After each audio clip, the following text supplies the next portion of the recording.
I knew something felt off the moment I stepped into that rundown studio, but the offer sounded official: an agent who promised a rising photographer, clean lighting, a portfolio upgrade. I hadn't slept, tossing with phone flashes and followers count spiraling. I was desperate.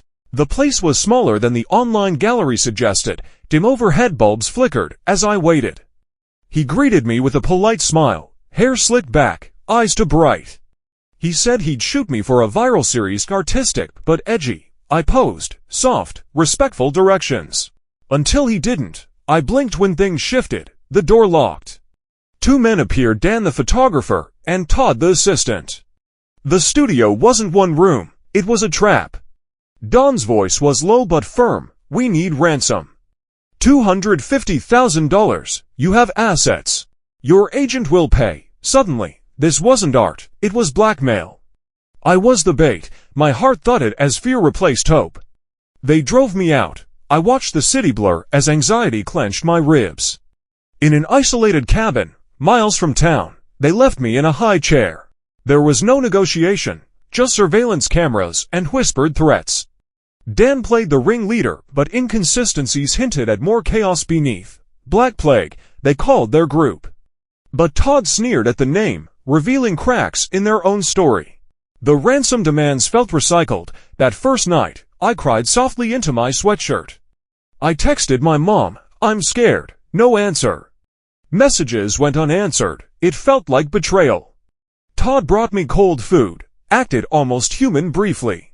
He asked about my dog, soothing words I clung to. But the cameras watched. I don't know if it was empathy or leverage. Over days, Dan interrogated me: why I posed nude, why I flaunted my life online. He blamed my vanity. He circled me as if I were a predator. Todd stayed awkwardly distant, fearful. I pieced together. Dan orchestrated this. Todd was uneasy. Maybe didn't sign up for this. Pity and terror warred in his eyes. Then my mom enlisted help. John, my ex, became a reluctant hero. Todd followed shadows. Footsteps crept around the cabin late at night. I'd hear them. Todd's phone recording app. A muted whisper. He tried to help once. I heard him say into his palm mic, "She trusts me," but Dan caught him. Consequence: Todd was kept in a separate room. Punished. I had to rely on my wits. When Dan brought me a mirror and said, "Contemplate what you've done," I pretended to comply. Instead, I memorized his daily routine: when he drank, when he cleaned his gun holster. I watched the cameras. I tested the door lock. It wasn't secure. There was hope, an unlocked window. One dawn, when Dan stepped away, leaving Todd chained up in his room, I used brutal calm. I loosened the chain with a hairpin I'd hidden. Todd trembled when freed. We crept to the front door. Dan returned unexpectedly. Adrenaline surged. There was no time for courage, only escape. We fled into the forest. Todd showed me a narrow dirt road winding between trees that clawed at us like angry shadows. My breath burned. My legs were jelly. But I kept running. I had no choice. Behind us, I could hear the crunch of leaves, the shifting of weight, the echo of someone following. Then tires, not far, sirens, blue and red lights blinked through the fog between the trees. For a second, I thought I was hallucinating, but the voice that came next was real. Jessica. It was my mom. My knees buckled before I even saw her. And then arms wrapped around me. John, he was shaking too, but holding me like the world wouldn't let go again. I buried my face in his shoulder, sobbing so hard it hurt. Todd froze behind me, unsure, breathing like he'd just outrun death itself, but before we could feel safe, Dan stepped from behind a tree, a gun in his hand. A silence so sharp it cut through the sirens. I didn't scream at first, my lungs forgot how. He raised the weapon slowly, expression unreadable. John instinctively moved in front of me. I heard the safety click. Everything slowed.